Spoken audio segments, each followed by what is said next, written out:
So if interprovincial barriers are kind of as minor a concern as I've suggested, then why is it that there's been this big push on, as I say, op-eds in the Globe and Mail and that sort of thing, to get rid of all this supposed provincial protectionism?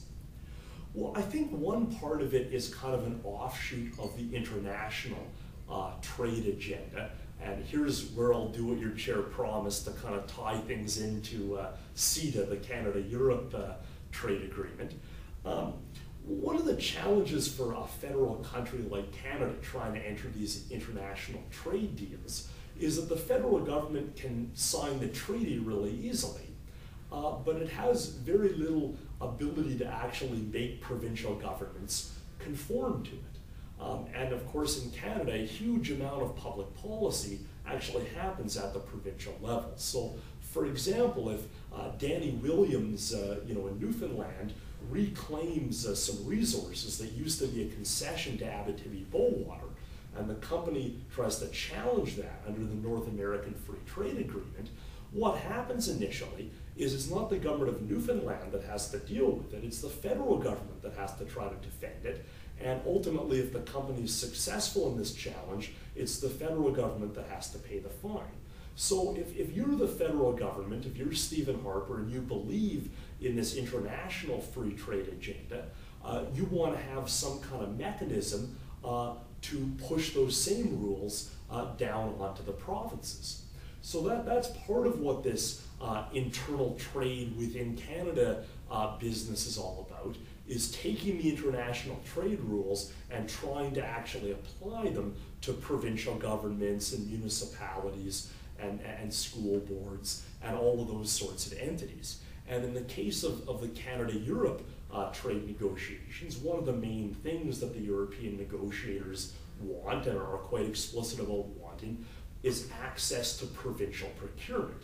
And that's not something the federal government can give them. So in order to open up provincial procurement, what the federal government needs is some kind of buy-in from the provinces, some kind of interprovincial free trade deals that really put restrictions on what the provinces can do with their procurement policies.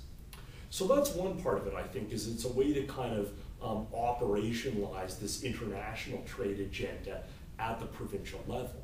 I think that there's another really important aspect of it that would exist even if we didn't have these international trade deals.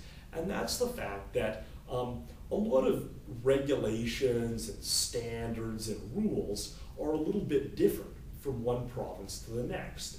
And that's the whole point of having a federal system, right, is to allow different provinces to have different types of policies in different parts of the country. And of course, there's often business interests that would like to get rid of some of those regulations and some of those restrictions on what they can do.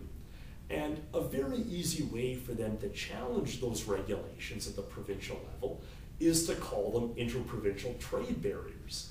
So rather than the business community having to say, this particular regulation costs more than it's worth, the downside of having this rule actually outweighs the benefits, and therefore we think that the government should get rid of it, business just says, oh, okay, this thing's an interprovincial trade barrier because it's different in province A than province B, so get rid of it. It's an interprovincial trade barrier, and we can't have that.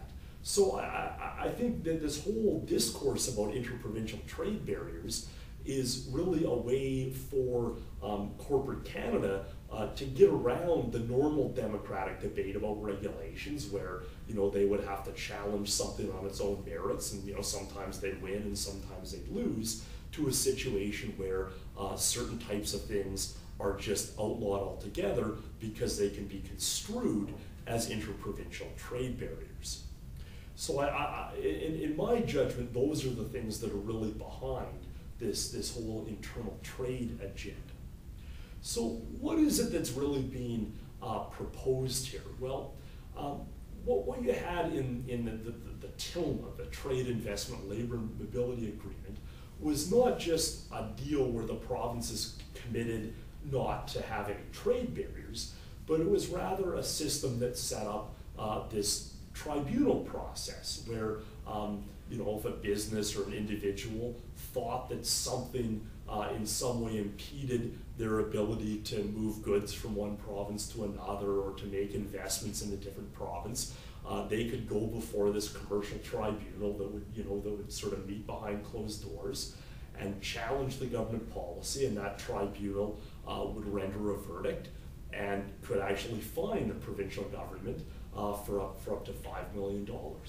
So this is the kind of thing that they're after, is to kind of create these kind of paralegal processes where rather than having to actually go through the court system and say, this thing is an interprovincial trade barrier, and of course that's unconstitutional because interprovincial trade is a matter of federal jurisdiction and have the courts strike it down.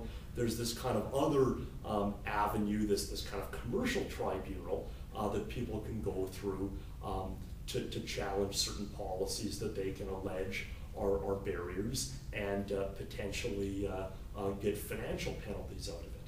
And it's much the same thing with this proposal in today's Globe and Mail, this idea of an economic freedom commission.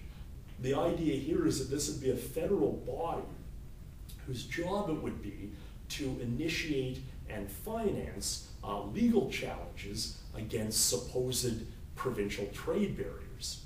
And on one level, it just seems kind of silly. Like, is the federal government going to take provinces to court over the fact that cream containers are a little bit different size in one province than another? I mean, that's kind of ridiculous.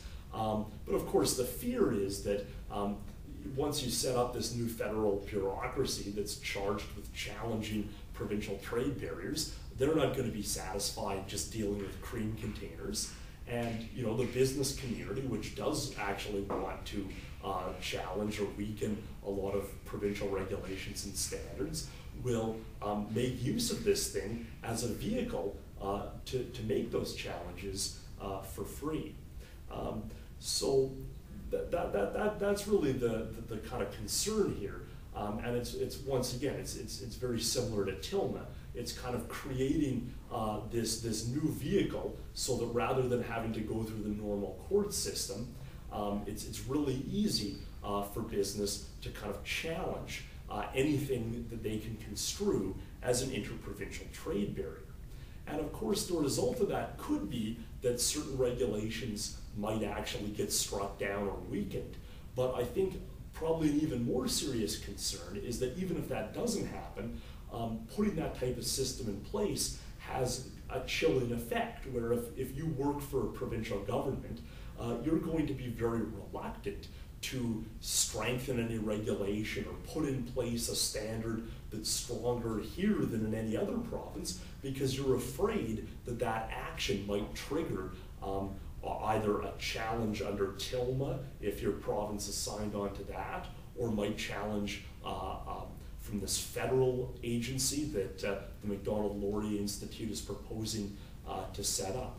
So, in a nutshell, that's kind of my take on what this internal trade agenda is really all about, and really what the problem is, and why we should be concerned.